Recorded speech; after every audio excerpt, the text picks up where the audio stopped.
Bruno, eu queria que você, assim, definisse ou conceituasse a robótica educacional e o que é também o pensamento computacional. A robótica em si é uma área da ciência que estuda as máquinas que são autônomas e programáveis. Essa robótica que eu defini, aquela robótica que estuda aqueles robôs da indústria, aqueles braços mecânicos, da indústria de automóveis, têxtil, das várias indústrias. Existe um ramo da ciência que estuda a autonomia das máquinas e a capacidade que nós temos de programá-las, a capacidade que elas têm de evoluir com a inteligência artificial, isso é a robótica. Só que a robótica, ela tem elementos que podem ser utilizados na educação base de uma forma pedagógica. Então, quando a gente usa essa robótica de uma forma pedagógica, nós estamos falando da robótica educacional. É mais ou menos assim. Existe a física que a gente estuda na universidade, existe a biologia, mas você estuda na escola biologia, você estuda física. Por exemplo, você na escola não estuda física para você ser um físico nuclear ou para você ser um físico de partículas. Você estuda a física para entender o mundo que te cerca, que é um mundo cheio de fenômenos físicos. Você estuda biologia na escola, mas necessariamente não é para você se tornar um biólogo. Você estuda biologia porque você é um ser biológico. Você interage com seres biológicos. E a mesma forma é a robótica pedagógica. Necessariamente não é para você construir robôs para a indústria, para você se tornar um construtor de robôs. Se você quiser, tudo bem, é um caminho. Mas é para você entender o mundo onde tem um robozinho que aspira o pó da tua casa. Para você entender o mundo onde tu tens um carro que tem uma tecnologia embarcada, que tem vários sensores no carro, para quando tu for mandar consertar teu carro, e aí o mecânico disse, ó,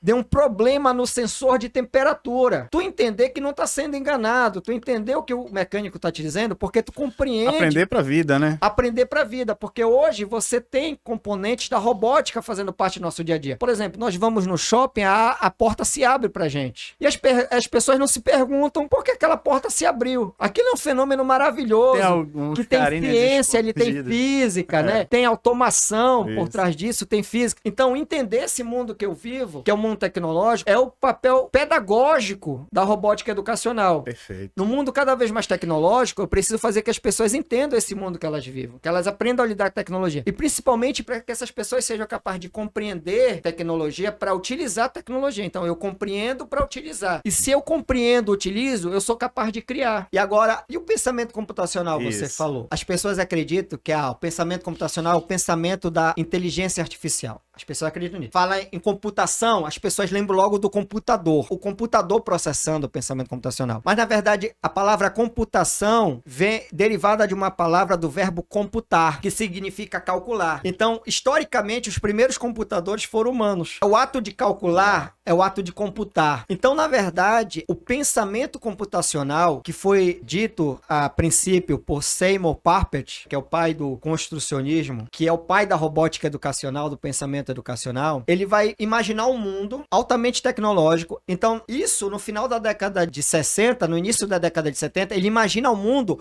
onde cada criança teria um computador em sua casa. Quase ele acerta. As crianças não têm um computador na sua casa, Papert, esteja onde você estiver. Elas têm um computador na palma da mão. Aqui, ó.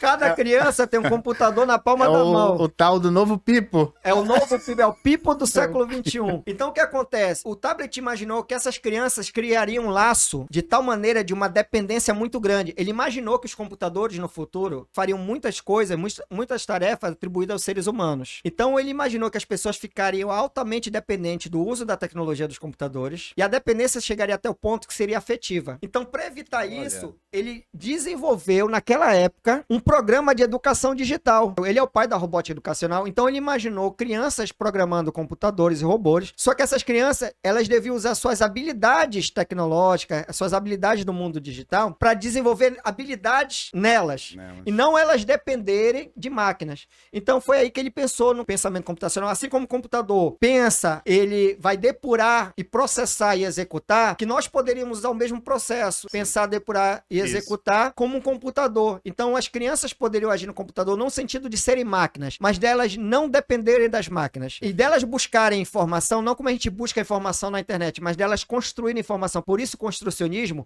de construir o conhecimento. Olha, que legal. Só que não se popularizou, porque parecia que ele estava falando uma loucura, assim, pô, educação digital, computador era uma coisa que só via nas indústrias, nas empresas. Então ele já imaginou um mundo que as pessoas teriam computadores em casa, as crianças teriam o seu próprio computador. E aí não foi levado para frente. Só que de um dia para noite teve o boom tecnológico, né? A revolução dos smartphones e tudo muito rápido. E aí ninguém deu ouvido pro Papert. E é o que aconteceu. A Jeanette Wing, ela vai trazer de volta o conceito de pensamento computacional. Em 2006, ela populariza o pensamento computacional. Ela percebeu, a gente está falando de 2006, que as pessoas tinham um celular que era aquele pebinha ainda. Então ela vai trazer de volta as diretrizes, os fundamentos do pensamento computacional e ela vai alertar que isso é uma habilidade intelectual de natureza humana. O pensamento computacional, ele é de natureza intelectual, criativa, humana. Então ela vem reforçar a necessidade da gente desenvolver o pensamento computacional que possui 4 pilares. Ele é a capacidade humana de solucionar problemas, construir conhecimento, processos e produtos.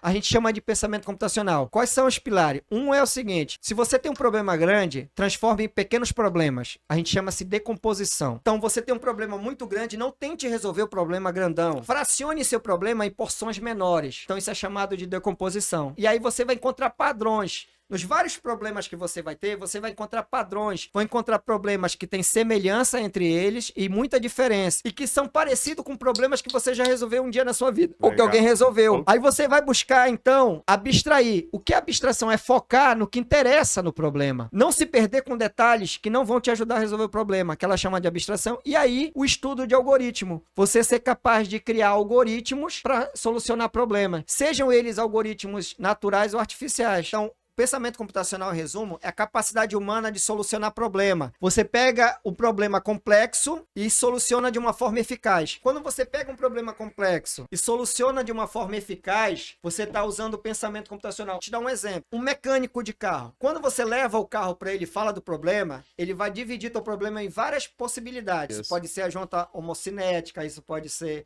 isso aqui, isso aqui. E aí ele vai buscar padrões de acordo com o que ele percebe. E aí, depois que ele percebe os padrões, ele vai focar no que interessa. Então, para eu resolver este problema, eu tenho que começar por aqui. Então, eu vou começar por aqui, eu vou focar no que interessa, eu vou abstrair.